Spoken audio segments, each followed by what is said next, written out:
All right, welcome everybody. I would like to take the next couple of minutes to talk about Gustav Mahler's Second Symphony, his Ascension Symphony, which he wrote at the end of the 19th century between 1888 and 1894. The main thing is during that time was a big shift happening, and I want to mention a couple of famous artists. James Joyce, who wrote the big book Ulysses, in the stream of consciousness style, where basically the whole thing is one sentence, stream of consciousness. The other one is, of course, Picasso. Picasso started at the beginning of the 20th century, 1904 or 5, his blue period, where everything seemed to be in a trance, in a different world. Somehow it looked otherworldly. Then, of course, Freud discovered the unconscious, and we're delving into the unconscious with Gustav Mahler. And the last one is, of course, Albert Einstein. And Albert Einstein, went deep into the atom and discovered that there is much more to our little particles than we thought at that time. All right, now Gustav Mahler's Second Symphony, Ascension Symphony, has 5 movements, is about 80 minutes long. The first movement, we'll quickly talk about that first movement. It has several themes, and we're starting with the first theme, which is based on a funeral march.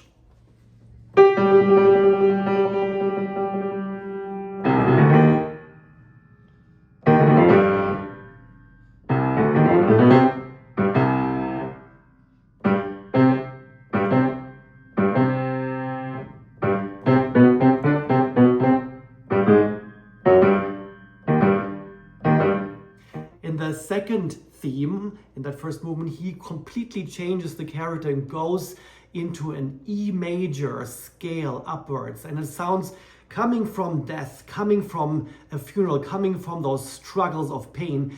There's hope. There is a complete different idea in the second theme.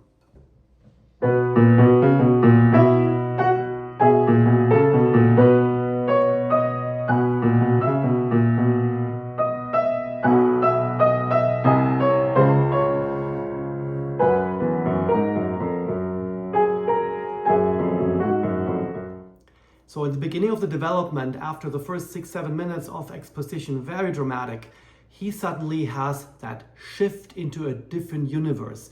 We are all at the funeral, in the pain, in the final stages of death in a way. And suddenly he goes backwards. He goes back into his childhood. He goes back into a pastoral setting, completely safe and beautiful.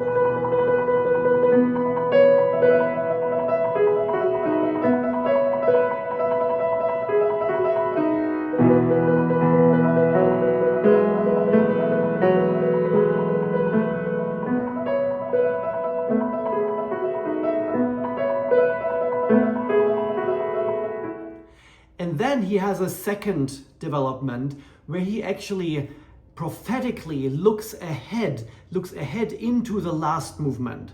And here I want to play for you a couple of themes. There is the cross theme, the cross motive, which was started by Liszt, the romantic composer, who tried musically convey the idea of Jesus at the cross.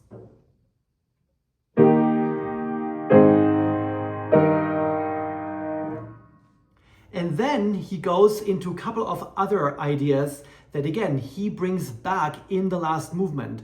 The first one is actually the Dies Irae. So the Dies Irae is the Mass for the dead.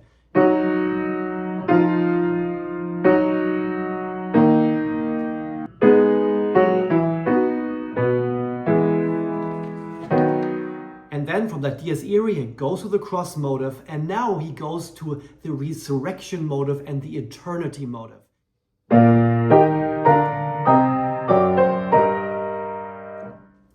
The first movement ends very dramatic, as if he is not quite there yet at the so-called ascension.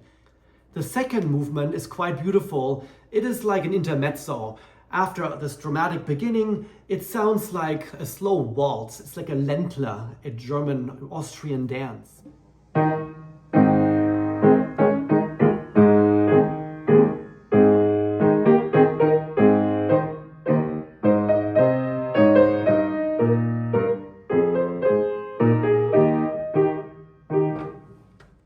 The third movement is quite dramatic again. He starts with timpani bangs and then is flowing along. And it's again a pattern of 3, a little bit faster than the second movement, and going back and forth between more exciting parts and more relaxed parts.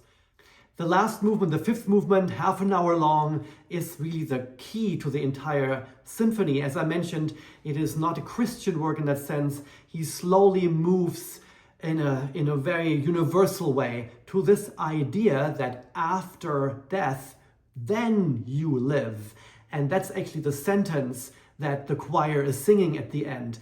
The whole morale of the story, that when you die to live. So let's hear the beginning of the choir entrance of this famous start when they sing Auf Erstehen, Ascend.